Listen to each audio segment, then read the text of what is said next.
بسم اللہ الرحمن الرحیم۔ آج کے موجودہ جو پولیٹیکل سینیریو ایک ہماری قومی اسمبلی کے اندر کریٹ ہوا، اور جس طریقے سے آج ایک اپوزیشن اور حکومت دونوں کی طرف سے ایک گیم کھیلی گئی، کیونکہ میں اس کو گیم اس لیے کہوں گا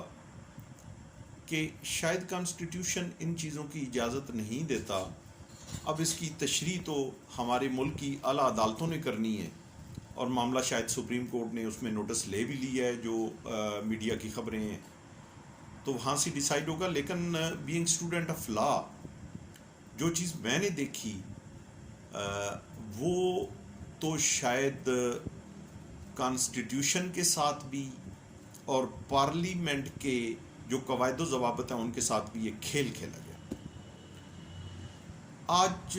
جو حکومت کے حامی تھے وہ شاید سارے اس لحاظ سے پریشان تھے کہ گورنمنٹ جانے والی ہے۔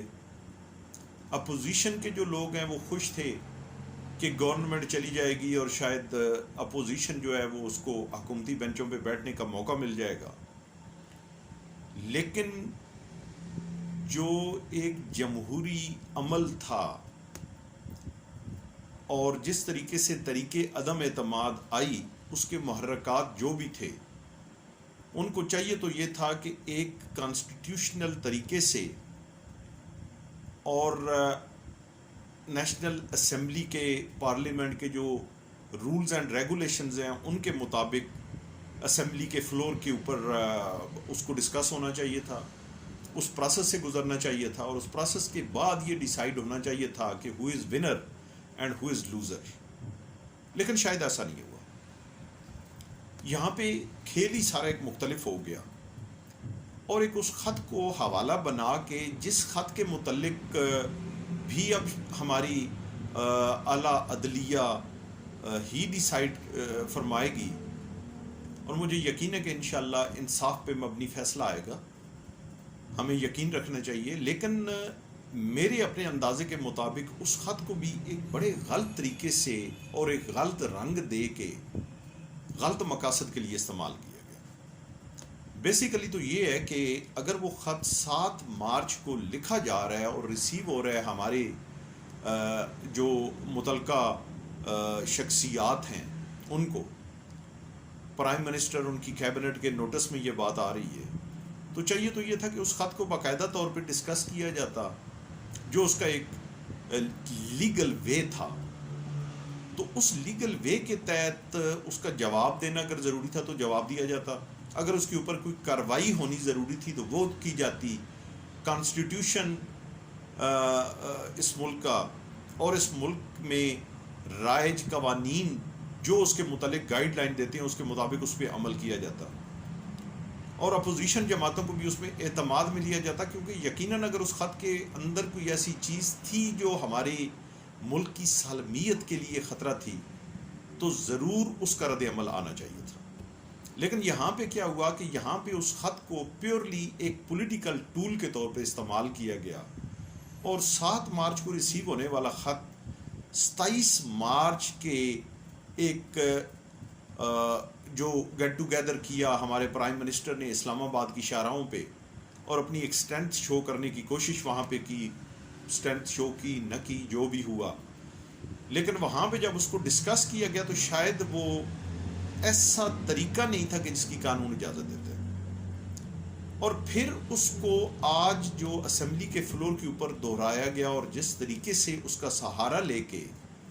ایک پری ڈکٹیٹڈ ڈیسیژن ہمارے ڈپٹی اسپیکر نیشنل اسمبلی سے جو اناؤنس کروایا گیا، اور وہ اتنا ہیپیزڈلی اناؤنس کروایا گیا کہ ڈپٹی اسپیکر اناؤنس کر رہے ہیں اور اس کے نیچے اسپیکر کا نام باقاعدہ طور پہ لکھا ہوا ہے، اور وہ خود کو اسپیکر کے نام سے پکار رہے ہیں کہ میں بطور اسپیکر اس کو یہ فیصلہ کر رہا ہوں، تو وہ میرا خیال ہے کسی طور پہ بھی جسٹیفائڈ نہیں ہے۔ تو آج کا جتنا عمل ہوا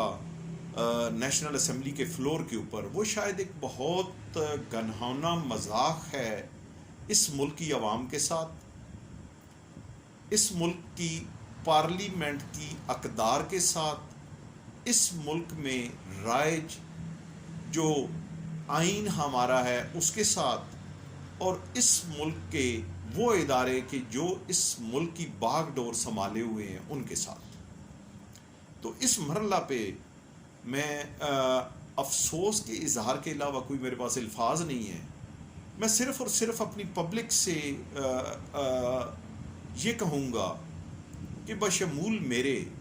ہم کو سبق حاصل کرنا چاہیے ان چیزوں سے کہ ہم کیسے لوگوں کو الیکٹ کر کے ہم اسمبلیوں میں بھیج رہے ہیں کہ جن کو نہ آئین کی پاسداری ہے، نہ اس ملک کے اداروں کا خیال ہے، نہ عوام کے حقوق کا خیال ہے، اور وہ صرف اور صرف اپنے ذاتی مفادات کے لیے جس طرف مرضی ہے وہ آئین کو بھی توڑ موڑ کے پیش کر دیتے ہیں۔ وہ اپنے ذاتی مفادات کے لیے ہمارے ان اداروں کو اور اس ایک اسمبلی کے فلور کو کہ جس کا مقصد ہی ہمارے حقوق کی جنگ لڑنا اور ہمارے لیے قانون سازی کرنا ہے، تو ان کو وہ اس طریقے سے استعمال کر رہے ہیں کہ جس کی کسی طور پہ بھی ان کو اجازت دی نہیں جا سکتی۔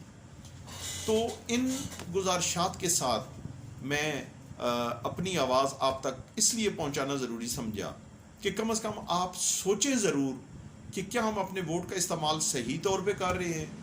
کیا ہمارے اس ووٹ کی طاقت سے جو لوگ اقتدار میں آ رہے ہیں وہ وہاں پہ جا کے جو رول پلے کر رہے ہیں، کیا وہ رول صحیح پلے کر رہے ہیں؟ اگر ایسی بات ہے اور اگر وہ ان کے اقدامات ہم سمجھتے ہیں کہ غلط ہیں، تو پھر فیوچر میں ہمیں ان چیزوں سے سبق حاصل کر کے سوچ سمجھ کے اپنے ووٹ کا استعمال کرنا چاہیے۔ اور ایسے لوگ جو اس قسم کے غلط اقدامات میں ملوث ہوں، ان کو کم از کم جب آئندہ الیکشن میں وہ ہمارے سامنے آئیں تو ہمیں ضرور ان کو یہ بات ضرور بتانی چاہیے، اور یہ بات ہمیں اپنے ذہن میں رکھنی چاہیے کہ آپ ہمارے ووٹ کی طاقت سے جب وہاں پہ پہنچے، اللہ تعالیٰ کی مہربانی سے جب اللہ تعالیٰ نے آپ کو وہاں پہ پہنچایا، تو آپ نے اس ملک کے عوام کے حقوق کی کس حد تک وہاں پہ جنگ لڑی؟ کیا آپ نے اقدامات کیے اور کیا آپ نے جو کچھ کیا وہ آئینی لحاظ سے ٹھیک تھا؟ کیونکہ مجھے یقین ہے کہ انشاءاللہ بہت جلد ہمارے ملک کی اعلیٰ عدلیہ سپریم کورٹ یقیناً اس کے اوپر اپنا ایک فیصلہ دے گی، اور میں یہ بھی امید رکھتا ہوں، کیونکہ میں خود ایک اسٹوڈنٹ آف لا ہوں، وکالت کے پیشے سے میرا تعلق ہے، تو میں خود اس بات کو میں نے پڑھا بھی دیکھا بھی کہ جو کچھ ہوا وہ غیر آئینی ہوا۔ وہ کسی طور پہ بھی آئین میں موجود جو آئین کی شقیں ہیں ان کی ریکوائرمنٹس کو کسی طور پہ پورا نہیں کرتا۔ تو ان حالات میں میری آپ سے گزارش ہے کہ خدا را ان باتوں پہ سوچیں۔ اس کے مطابق ہمیں چاہیے کہ ہم آنے والے وقت میں دوبارہ کسی کو یہ اختیار نہ دیں کہ وہ کوئی اس قسم کی تاریخ دوبارہ دہرائے اور ہمارے ملک کے اداروں کو یرغمال بنائے۔ بہت شکریہ۔